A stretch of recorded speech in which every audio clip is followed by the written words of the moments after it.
Assalamualaikum warahmatullahi wabarakatuh. Alhamdulillahi rabbil alamin. Wassalatu wassalamu ala asrafil mursalin wa ala alihi wa sahbihi ajma'in. A'udzubillahi minasyaitonir rajim. Bismillahirrahmanirrahim. Wa idza an'amna 'alal insani a'radha wa na bijanibi. Wa idza masya syarru kana ya'us. Kullu ya'lamalu ala syakilati. Farabbukum a'malu biman huwa ahada sabila. Wa yas'alunaka 'anil ruh. Quri ruhi min amri rabbi wa ma udikum minal ilmi illa qalila. Shadaqallahu 'adzim. Shadaqallahu ala Rasulillah sallallahu alaihi wasallam. Pertama, mari kita panjatkan rasa puji syukur kita pada Allah Subhanahu wa taala atas segala rahmat hidayah yang Allah berikan kepada kita. Semoga senantiasa kita dimudahkan dengan segala urusan kita dan mudah-mudahan kita diberikan suatu kemudahan dalam kita melangkah menuju keimanan Allah. Salawat dan salam mari kita haturkan pada junjungan kita Nabi Muhammadin sallallahu alaihi wasallam. Salawat yang merupakan suatu hal yang penting buat menyelamatkan kita nanti akan syafaat-syafaat dari beliau baginda Rasulullah sallallahu alaihi wasallam. Cinta kasih kita pada beliau merupakan suatu hal titik terang bahwa kita nanti akan mendapatkan suatu petunjuk kelak di akhirat nanti. Ya hasbuhum wa la'anahumullah, dan mudah-mudahan kita tidak menjadi hamba Allah yang terlaknati atas petunjuk-petunjuk dan bimbingan seperti suri tauladan baginda Rasulullah SAW. Amin ya rabbal alamin. Ma'asyiral muslimin muslimat, jamaah pencerahan bimbingan amalan yang Ustaz taktimi, Ustaz muliakan. Dewasa ini, suatu hal kebatilan merupakan suatu hal yang lumrah dilakukan. Kezaliman sering kita lihat di mana-mana. Akan tetapi sebagai hamba Allah yang lemah, kadang-kadang kita tidak bisa berbuat apa-apa.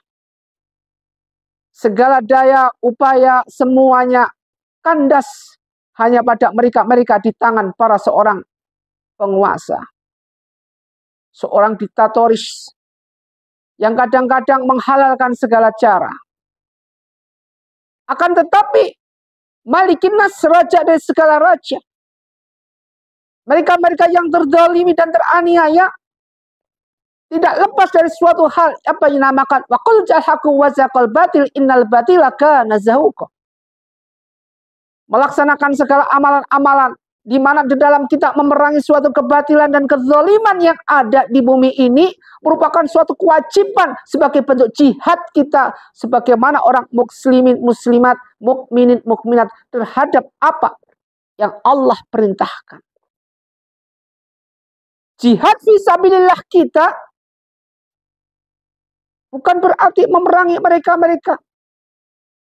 Jihad fisabilillah kita yaitu memerangi hawa nafsu yang ada pada diri kita khususnya dan pada mereka-mereka pada umumnya.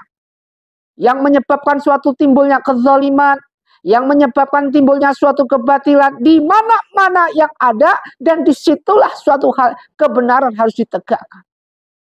Bismillahirrahmanirrahim. Wakul, dan katakanlah wahai Muhammad, ja'al haqqu, kebenaran telah datang dalam Islam.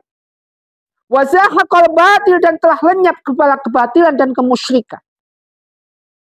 Innal batila, dan sesungguhnya yang batil itu kana zahuqa, adalah pasti akan lenyap. Ini janji Allah. Jadi tidak usah khawatir di dalam kita memerangi kezaliman dan kebatilan. Ketika kita sebut Allahu Akbar, maka hancur semuanya. Semangat yang ada pada diri kita akan tumbuh. Sebagaimana Abu Bakar, Umar bin Khattab, Sayyidina Ali, Utsman bin Affan. Ketika dalam perperangan dia selalu mengucapkan Allahu Akbar, Allahu Akbar. Sebaliknya ketika kita mau perang melawan iblis, kita sebut Allahu Akbar. Karena dengan kekuatan Allahu Akbar, Allah Maha Segala-galanya, Allah akan memberikan mukjizat kepada kita, mereka-mereka yang berjihad ke jalan Allah Subhanahu wa taala. Wa nunazzilu, dan kami turunkan minal Qur'ani, dan Al-Qur'an. Ma huwa, ya apa yang ada adalah syifaun, obat atau jiwa raga. Jadi Al-Quran ini diturunkan merupakan suatu obat. Obat apa? Obat jiwa kita, raga kita, semua ada dalam Al-Quran. Jadi bukan merupakan suatu hal abal-abalan, bukan merupakan suatu dongeng, bukan merupakan suatu hal yang berhubungan dengan segala apa yang dinamakan boneka, apa yang dinamakan keanekaan, apa yang dinamakan suatu cerita. Bukan, Al-Quran ada suatu hal kepastian yang benar-benar pasti. Warahmah dan rahmat. Jadi di sini disebutkan obat jiwa dan raga, warahmah dan rahmat Allah Subhanahu wa Ta'ala. Kalau kita membicarakan rahmat, berapa rahmat di dunia ini yang Allah berikan kepada hambanya? Berapa macam rahmat yang Allah berikan kepada hambanya, termasuk hamba Allah yang beriman. Kalau kita disebut sebagai hamba Allah yang beriman, ya ayyuhalladzina amanu ista'inu bis-sabri was-shalah. Sehingga kalau kita minta pertolongan apapun hanya kepada Allah Subhanahu wa Ta'ala. Dengan apa? Dengan sabar. Dengan tidak meninggalkan sholat. Karena di sini disebutkan innallaha ma'asyabirin. Sungguhnya Allah itu bersama hamba-hamba Allah yang sabar. Mereka yang suka marah nggak bersama Allah. Mereka suka kindak-klinding tidak akan bersama Allah.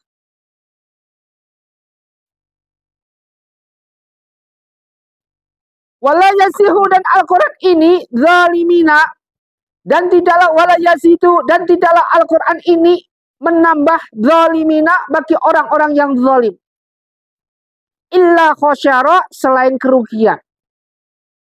Disebutkan, makanya tadi disebutkan waqul ja'alak wa zaqal batil innal batila kana zahuqa. Segala kebatilan akan hancur lenyap dengan apa yang dinamakan kebenaran. Zalim, mereka yang zalimi, Masya Allah, Allah akan berikan surga buat mereka yang zalimi. Makanya salah satu doa yang mutajab adalah doa orang-orang yang terzalimi. Penting buat kita mengerti, penting buat kita kagumi mereka yang terzalim, kemudian berdoa, mutajab sekali, bahaya, hati-hati kita. Wa idza, dan apabila an'amna 'alal insanu, kan kami berikan kesenangan alal insanu kepada manusia yang kufur. Jadi ini wa idza, dan apabila an'amna, kami berikan kesenangan alal insan kepada mereka kesenangan yang bagi mereka yang kufur. Jadi orang yang kufur, yang kafir di sini diberikan kesenangan oleh Allah Subhanahu wa Ta'ala. Tapi kesenangan itu justru menjebak mereka untuk senantiasa lupa dan semakin jauh dari Allah Subhanahu wa Ta'ala. Artinya apa? Mereka yang diberikan kesenangan, harta berlimpah, mereka akan lupa. Artinya mereka akan jauh. Artinya apa? Neraka tempatnya.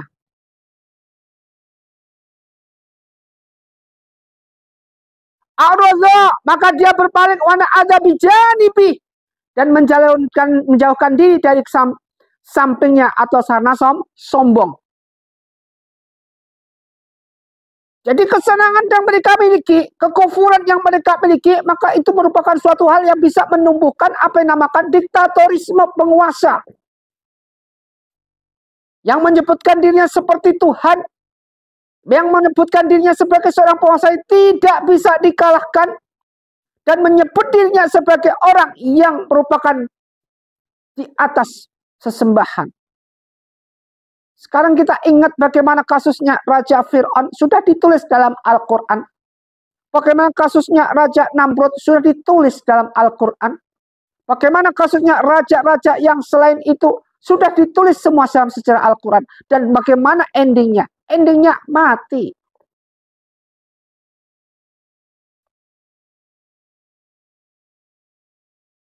Wa idza masahu syarru, dan apabila dia ditimpa syarru, atau kesusahan atau miskin atau musibah yang lain. Jadi ini kalau misalkan ditimpa dengan kesusahan, miskin dan musibah, karena ya usya, maka dia putus asa. Ini orang-orang tadi, orang-orang yang dikasih kesenangan oleh Allah Subhanahu wa Ta'ala, dunia diberikan suatu kemenangan hanya sebatas di dunia. Apabila ditimpa putus asa, ditimpa miskin setelah kaya jatuh miskin, dia bunuh diri, putus asa. Putus asa di sini larinya pasti itu namanya bunuh diri. Timba kesusahan, bunuh diri. Tidak kuat dia. Tidak terbiasa dia dengan kehidupan-kehidupan yang susah. Kehidupan-kehidupan yang miskin. Kehidupan-kehidupan yang penuh dengan kesombongan. Tidak kuat. Dengan olokan-olokan mereka. Tadinya jadi bos. Begitu jatuh miskin, dia bingung.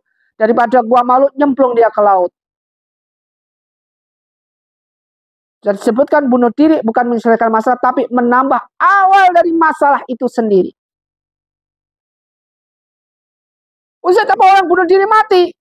Wallahu a'lam, hanya Allah yang mengetahui. Suatu riwayat mengatakan orang bunuh diri akan disingkirkan oleh Allah, tidak akan diterima oleh Allah.